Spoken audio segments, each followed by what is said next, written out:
सिरोंचा तालुक्यात माडगी समाजाने जोरदार शक्तीप्रदर्शन केले। अनुसूचित जातीमध्ये आरक्षणासाठी तात्काळ उपवर्गीकरण करण्याची मागणी करत माडगी समाज मोर्चाने तहसील कार्यालयावर धडक दिली। आमचे हक्क आम्हाला मिळालाच पाहिजे अशा घोषणांनी संपूर्ण परिसर दणाणून गेला।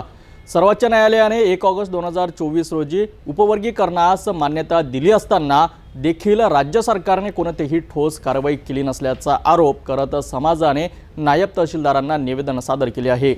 सिरोंचा येथे माडगी समाजाच्या मोठ्या संख्येने कार्यकर्त्यांनी एकत्र येऊन तहसील कार्यालयावर मोर्चा काढला। मोर्चामध्ये महिलांचा, तरुणांचा मोठ्या प्रमाणावर सहभाग होता। नायब तहसीलदार पारधी यांना समाजाच्या वतीने निवेदन देण्यात आले। या निवेदनात सर्वोच्च न्यायालयाच्या निर्णयानुसार अनुसूचित जातींमध्ये उपवर्गीकरणाची प्रक्रिया तात्काळ सुरू करण्याची मागणी केली, अन्यथा तीव्र आंदोलन छेडण्याचा इशारा यावेळी देण्यात आला। मोर्चा दरम्यान आमचे हक्क आम्हाला मिळालेच पाहिजे, उपवर्गीकरण करा, न्याय द्या अशा घोषणांनी संपूर्ण परिसर दणाणून गेला। या मोर्चाचे नेतृत्व माडगी समाज तालुकाध्यक्ष देवा एनगाडू, बापू अटकुरी, उपसरपंच रंगाया पल्ली, साम्या चिलमुला, व्यक्तिदासारी, उपसरपंच गरकापेठा, साम्या चेन्नारी, जिल्हाध्यक्ष मंचेरियाल तेलंगणा तसेच आरजेपी मल्लेश, जिल्हा सचिव तेलंगणा यांनी केले।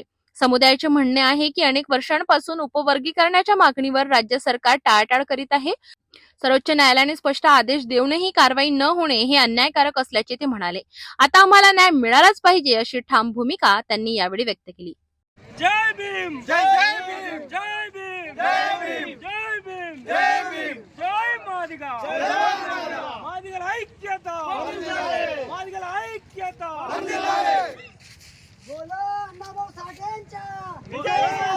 माडगी समाजाच्या या आक्रमक आंदोलनामुळे उपवर्गीकरणाचा मुद्दा पुन्हा एकदा चांगलाच पेटला आहे।